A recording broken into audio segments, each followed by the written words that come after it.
Bank Dunia atau World Bank baru saja merilis laporan terbaru bertajuk International Debt Statistics 2021 dan laporan tersebut berisi data utang dari 120 negara yang berpendapatan rendah sampai menengah atau middle low income country hingga tahun 2019 lalu. Nah, dari data tersebut ternyata ada nama Indonesia di sana yang menjadi salah satu negara dengan utang luar negeri terbesar di ASEAN, bahkan termasuk juga di dunia. Kita akan lihat bersama sebesar apa sih tumpukan utang luar negeri Indonesia ini.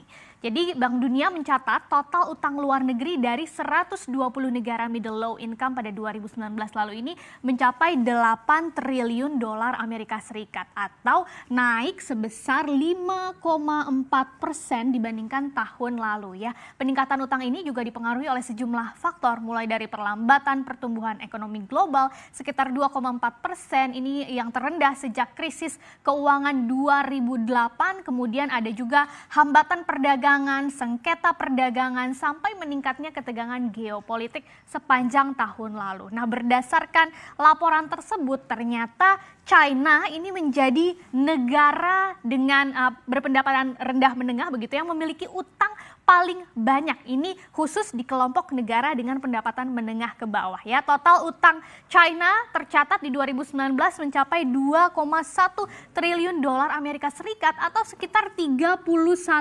ribu triliun rupiah ya. Jadi besar sekali. Dan ini kalau dibandingkan dengan total utang luar negeri 120 negara middle low income tadi itu menyumbang sekitar 26%-nya, mayoritasnya begitu ya. Nah, kemudian jumlah ini utang China ini juga naik kalau dibandingkan tahun lalu, yaitu naiknya sampai ke 8%. Hampir 10% ya, ini didorong oleh lonjakan pinjaman jangka panjang yang ada di China. Kalau dilihat lonjakan pinjaman jangka panjang di sektor publik maupun swasta, detailnya itu utang luar negeri jangka panjang sudah naik 22%, sedangkan untuk jangka pendeknya justru sudah turun tipis 1%. Nah, menurut Bank Dunia kondisi ini juga mencerminkan perlambatan volume perdagangan China pada tahun lalu. Tapi di bawah China, ada juga beberapa negara middle low income lainnya yang juga mempunyai utang luar negeri dalam jumlah besar atau jumbo ya. Yang pertama adalah Brasil di bawah China, kemudian ada India, ada Rusia, kemudian Meksiko sampai ke Turki. Dan yang mengejutkan ternyata termasuk juga Indonesia di peringkat ke-7 dengan utang mencapai 402,08 miliar dolar Amerika Serikat atau sekitar 5.900 triliun rupiah, hampir 6.000 triliun rupiah ya. Bahkan jumlah utang Indonesia ini ternyata lebih besar dari negara lainnya, Argentina, kemudian Afrika Selatan, sampai lebih besar juga dari Thailand. Ini kalau di seluruh dunia. Bagaimana posisi utang Indonesia? Kalau di Asia Tenggara saja ya, masih dari negara middle low income. Ternyata kalau kita bandingkan dengan sesama negara berpendapatan menengah rendah di ASEAN atau Asia Tenggara, jumlah utang luar negeri Indonesia ini berada di urutan teratas. Jadi juara utang ya Indonesia ini di ASEAN. Selain mengalahkan Thailand, tadi kita lihat di slide yang pertama, jumlah utang Indonesia ini ternyata juga jauh lebih tinggi dari negara lainnya, yaitu Vietnam, kemudian Filipina, Laos, Kamboja, Myanmar, hingga Timor Leste. Sedangkan negara tetangga kita seperti Malaysia, Singapura, atau Brunei Darussalam itu tidak masuk ya dalam laporan ini karena tidak tergolong negara middle low income country. Secara keseluruhan, utang luar negeri ke-8 negara Asia Tenggara ini memang angkanya cukup fantastis, yaitu 827,8 miliar dolar Amerika Serikat. Dan kalau dibandingkan ini sekitar 12.000 triliun rupiah begitu ya, dan meningkat juga 6,4% dari tahun sebelumnya. Nah, dari total utang 8 negara ini, Indonesia saja itu menyumbang 49%-nya, jadi hampir setengahnya. Nah, kalau dibandingkan dari tahun 2018, jumlah utang kita tahun lalu itu juga naik ternyata 5,9% ya. Memang kenaikannya cukup signifikan. Sedangkan kalau dalam 10 tahun terakhir saja utang Indonesia itu sudah melonjak hingga 124%.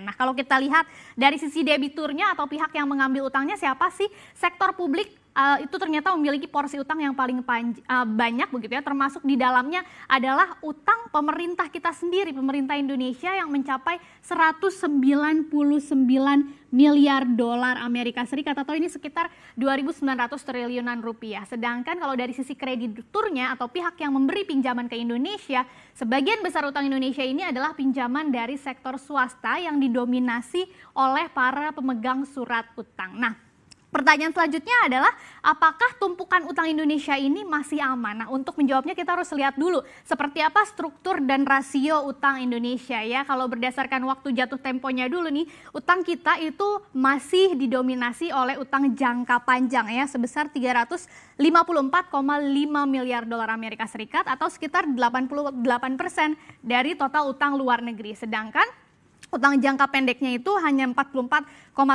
miliar dolar Amerika Serikat, walaupun besar tapi porsinya 11% saja. Artinya dalam jangka pendek beban negara untuk membayar utang ini masih relatif ringan ya karena lebih banyak utang jangka panjangnya. Meski demikian, Bank Dunia ini mencatat rasio atau perbandingan total utang luar negeri Indonesia terhadap ekspor kita itu sudah mencapai 194%, hampir 200%. Dan ini angka yang salah satu yang tertinggi kalau dilihat dalam 10 tahun terakhir. Rasio ini menunjukkan apa sih? Jadi ini menunjukkan seberapa besar kemampuan kita Indonesia dalam membayar utang dari penerimaan ekspornya ya. Jadi semakin rendah nilainya, artinya perbandingan utang terhadap ekspornya itu semakin rendah, itu semakin bagus kemampuan membayar utangnya. Nah, biasanya nih batas wajar dari rasio ini adalah sekitar 125 sampai 150% yang masih aman. Tapi kita ada di atasnya. Artinya kemampuan Indonesia dalam membayar utang itu dari pendapatan ekspor harus diwaspadai ya. Kalau memang utangnya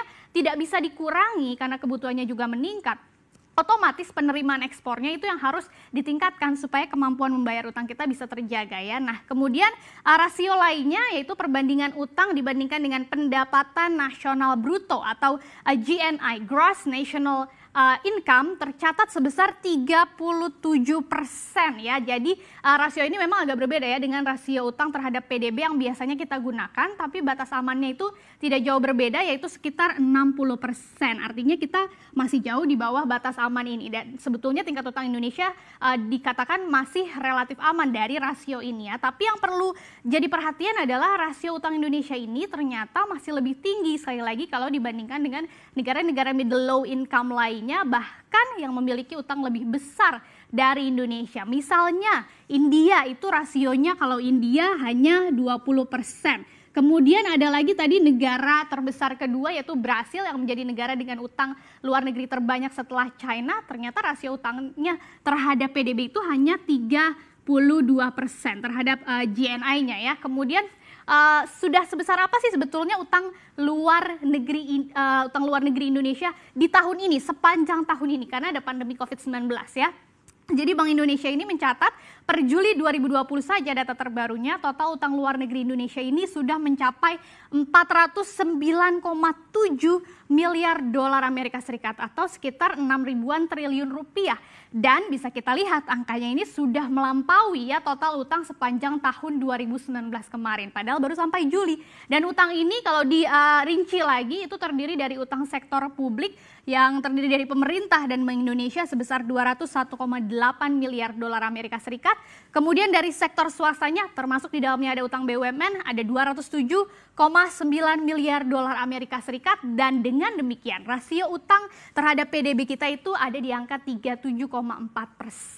Rasio ini kemungkinan juga akan naik sampai akhir tahun 2020 ini atau juga beberapa tahun mendatang ya, mengingat pandemi COVID-19 sudah sangat memukul perekonomian tanah air karena belanja pemerintah itu dipastikan meningkat diiringi dengan penyusutan penerimaannya, maka jalan keluarnya memang salah satunya adalah mencari utang. Tapi sekali lagi yang perlu diperhatikan penggunaan utangnya ya harus betul-betul difokuskan untuk hal-hal penting. Jangan sampai utangnya semakin besar tapi hasilnya tetap tidak bisa kita rasakan secara signifikan.